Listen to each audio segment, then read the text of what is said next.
بس ناس یې ما BBC له ویډیو جوړو دا چې د میږي جنګ و نو میږی ته ولیدل د خلکو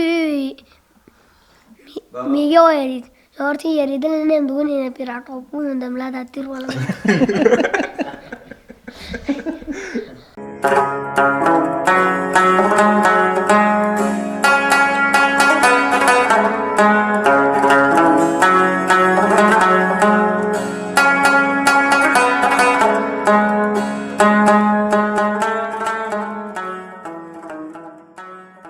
اسمان کې ستوری مې جانان دی زه یې دیدن د لاندې ځمکې نه کومه.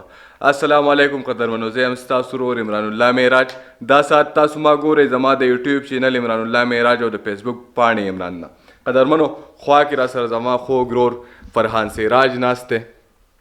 هغلته کې چې کوم دی په مونږه ګران محترم استاد صاحب سراج الدین استاد صاحب شهنشاه قطع. قدرمنو نن راغلی یم ماسټر آباد اصالې ته بیا د استاد صاحب خواته د ارمان سراج دپاره د BBC سه انټرویو وه د هغو لپاره ریکارډینګ کوو نو ریکارډینګ کوو او ناست یو نو نننۍ ورځ چې کوم دی د استاد صاحب سره به ګپ شپ لګي د میلمنو سره به لګي د فرحان سره د ارمان سراج سره نو تاسو به هم د کیمرې په سترګه باندې زموږ دا ګپ شپ انشاءالله وینئ. ښه قدرمنو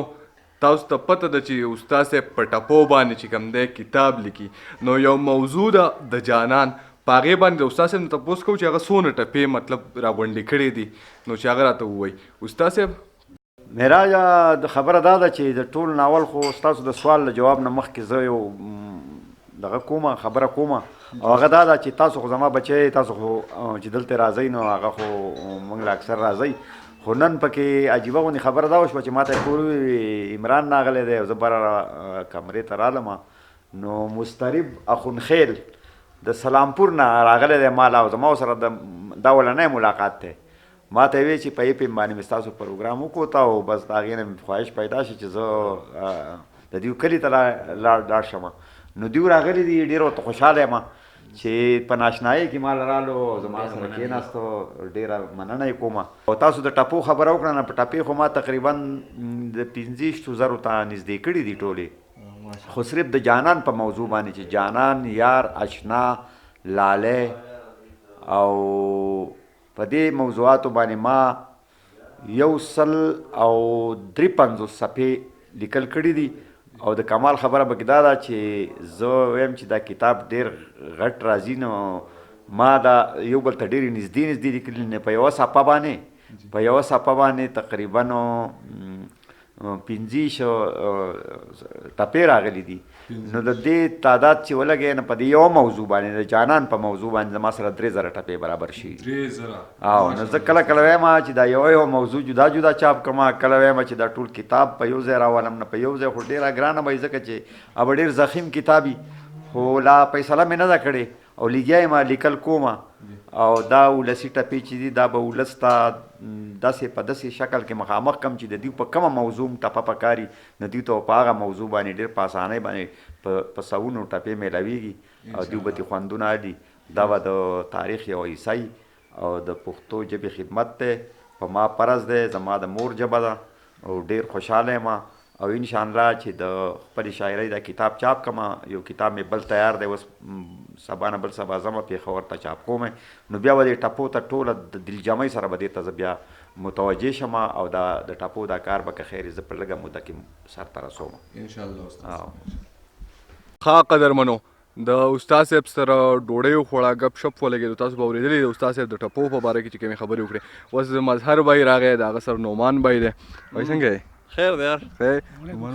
خیر ته صحیح ټیک ټاک شکر دی خیر دی. بس دا د استاد صاحب د لیکلی دی د فرحان د هغې کې یو نو بس خاص زموږ په ویډیو کې نه صرف ګپ شپ دی او قصې جو هغه روانې نو یو ټپه ماته را شو چې اسمان په ستورو ښکلی ښکاري او د ځمکې سر په پوښتنو مزه کوي نه وایي شین کې دي مخ شین کې د خال دی ګرانه او څلورم کال دی چې مین در باندې یمه بس دی دومره لنډکپ دی وړاندې ما ویډیو کړه یو 3-4 پیرې خو ما کټ کړه بیا مې دوباره وکړه بیا مې کټ کړه دی چې یو شعر وایي بیا به ټوخی کوي او زما د یار داسې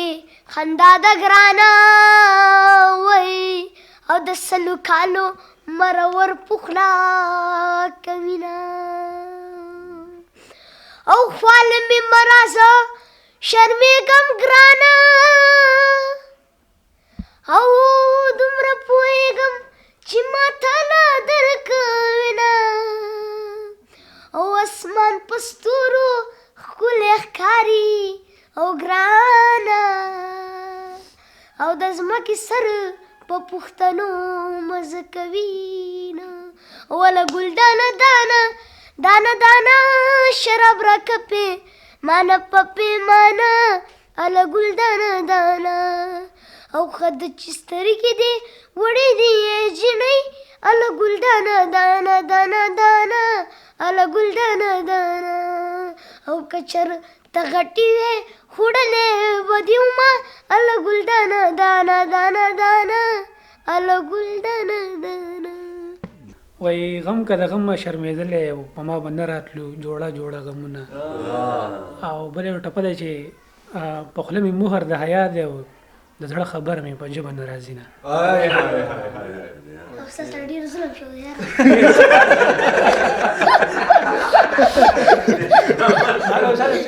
دا ستا د دوو سترګو دپاره زه خوشامن د ستا د ټول ټبر کومه قدرمنو ټپه مې خوښه شوه ما چې تاسو سره شریک کړم اوس په دې لاره باندې روان یو زه خوازخېلې ته که په قسمت کې مې ونو مظهر به یې راله ګوتۍ راخلې نو ګورو چې میلاویږي که نه میلاویږي راځئ را سره ځو خوازخېلي بازار ته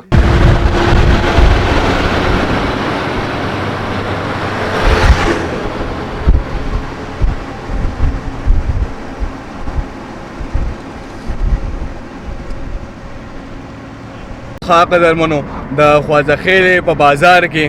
هغه ګوتۍ زمونږ نصیب نه شوه هغه دوکان بند و نو انشاءالله بیا به چېرته د مظهر بای نه راته میلاوه شي اجازت د نه اخلم خپل د علاګ هم په دې ځای ختمومه د انشاءالله را روان لږ چې کوم دی هغې کې به بیا کوشش کوم چې د واورو یو بل سپین څادر ستاسو مخې ته راوړم نو د هغې پورې خپل ورور عمران الله معراج له ورکړې اجازت ته لوی الله پامان دومره کلاړي دی که نه بای دلته به د امن مرغۍ والوځي راوالوځي لوی به یې ښه شي